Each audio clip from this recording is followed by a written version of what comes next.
Ngayon pag-uusapan natin about sa mga lalaki kung bakit sila nananakit ng mga kababaihan, okay? So makikita natin sa internet na ang dami ng mga sinasaktan ng mga babae, yung iba nga nauuwi pa sa mga patayan. So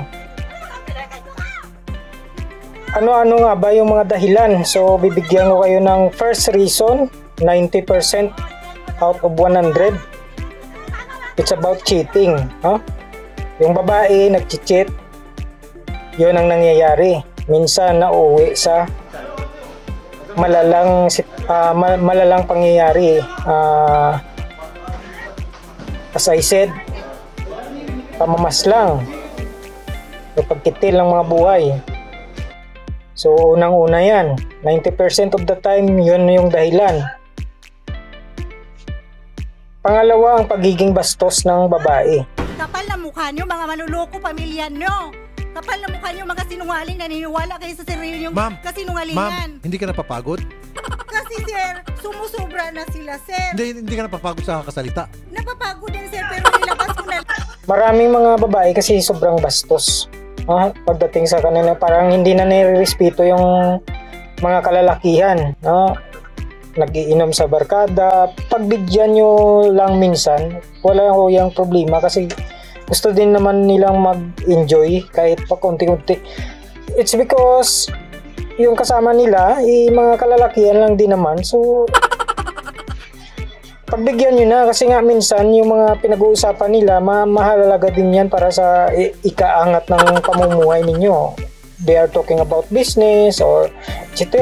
Mga kung ano-ano dyan. Kasi nga, yung mga kalalakihan kasi, ang mas prefer nilang mag-gather ng mga connection. So, yung inom, normal lang po yun for social, para makipag-socialize sa ibang tao, no? Yung pag-iinom paminsan-minsan, okay lang yan. Pagbigyan nyo, huwag nyong bastusin. So, pangalawa yan. Pero, depende pa rin sa babae kasi yan, kung isang lalaki napili niya yung mahalin na yung babae ay medyo hindi ganun kalawak yung pag-unawa about sa lipunan, so ganyan ang mangyayari, yung parang ikokontrolin niya na yung lalaki kasi nga minsan kasi yung pagiging matikas din ng lalaki, dapat huwag din bumaba. So, pinakailangan matikas kayo kahit matagal na yung relasyon nyo. Huwag kang maglambot-lambot. Barbie, sabi ko na!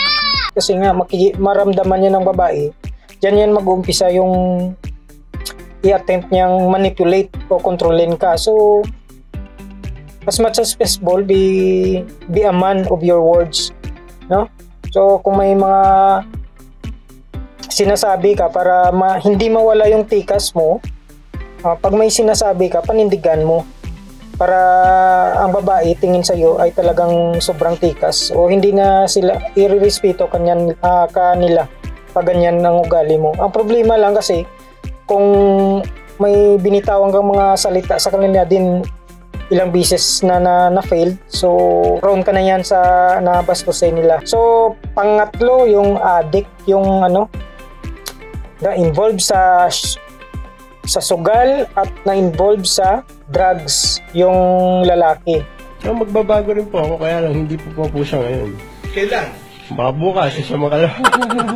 That's why nagagawa niyang saktan yung minsan pati yung anak nila.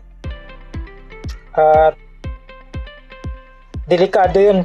Yun yung pinakadelikado kasi nga kung sa cheating, yung nasa party lang yung pwedeng maging delikado. But kung sa drugs at sa sugal, maraming taong pwedeng madamay dyan. Okay?